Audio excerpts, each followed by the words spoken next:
Hey, I just got back from seeing the Ides March. I thought I'd let you guys know what I thought about it.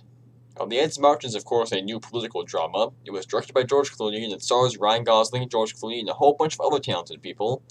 It tells a story about an idealistic campaign staffer working for a Democratic presidential candidate played by George Clooney, and he finds himself embroiled deeper and deeper into a scandal during the days and weeks leading up to the Democratic primary in Ohio.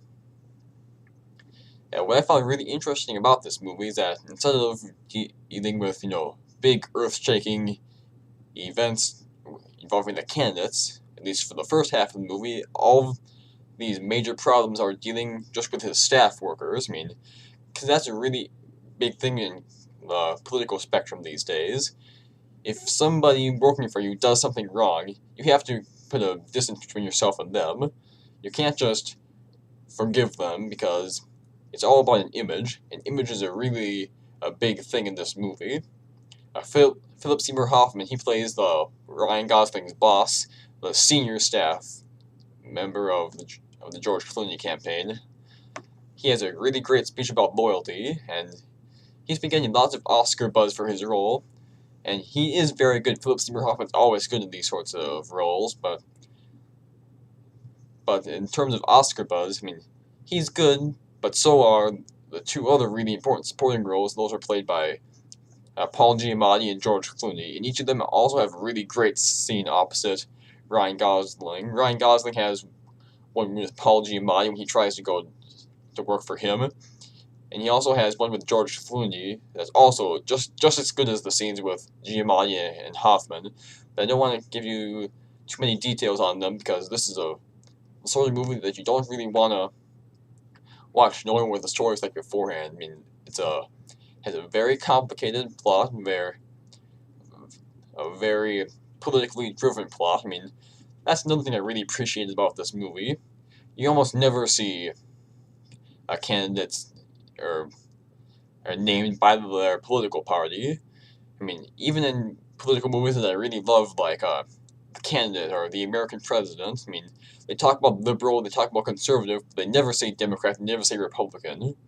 George Clooney in this movie talks about Democrats and Republicans, although all of the although you never really see a Republican candidate during this movie. It's all about the last two remaining presidential candidates who are battling out in the primaries, and this is a real real battle. They talk about just how close the race is.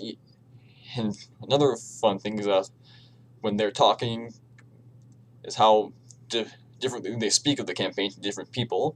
In one early scene, we have Philip Seymour Hoffman and Ryan Gosling talking to a reporter played by Marisa Tomei. She's also very good in this movie, and uh, and they project a real aura of confidence. And then, but when they're talking to each other, and when Ryan Gosling talks to Paul Giamatti plays the campaign manager of George Clooney's opponent. They they're all talking about just how difficult the race is, how close the race is, how likely it is that George Clooney will not win the Ohio primary.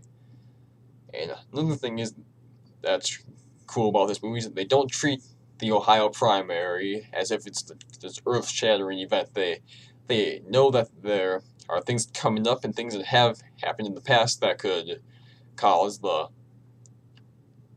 that could cause him to win either way. But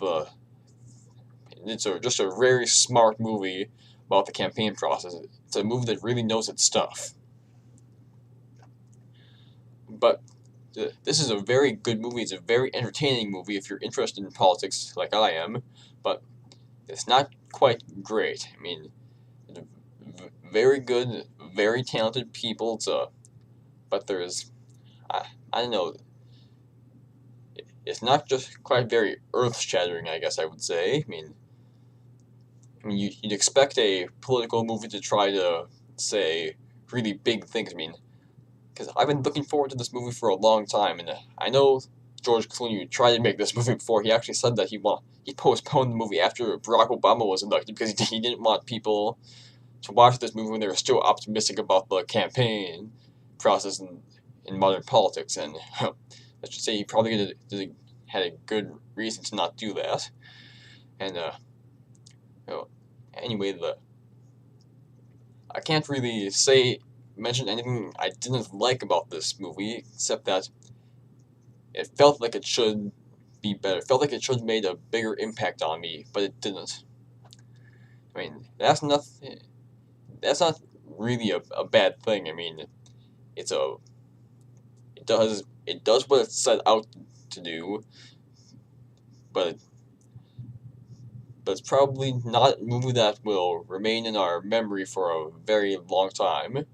I may be wrong though. I mean, it's a very smart, very well acted movie, uh, ve- with a very uh, with a very complicated plot. I mean, let me talk about the plot a little more. Yeah, many of the reviews I've read about this movie before I watched it were talking about a major plot point that happens about halfway through the movie, I guess. They talk about how overly melodramatic that is and how unrealistic people found it. Uh, that was the part of the movie that I actually found very engaging. I mean, it really puts pressure on the Ryan Gosling character to do what he wants to do, which this does lead up to that very great scene between him and George Clooney in the kitchen of an old abandoned restaurant, I guess. And George Clooney doesn't get a lot of screen time in this movie, but in that one scene, uh, he's just fantastic because this is in for the whole rest of the movie. In every other scene we see him in, he is putting on this face. I can for most of the movie, you could practically say that George Clooney is playing himself. I hate it when people say that about him, but yeah, for most of the movie, he's putting on this political face, this political character, uh, as this Mike Morris governor. But in that one scene, he's like stripped bare, uh, talking with Ryan Gosling, and that's another great thing about this movie. I mean, all of the drama, all the tension is all done through dialogue, and there are no real or big crashing cymbals, big major events happening. There is, however, one also really great scene that has a directorial flourish by Clooney, where somebody answers a phone from a call they would not have any reason to expect to be made, and when they see what the source of that call was, that's a really great dramatic moment. I liked it a lot. Well, anyway,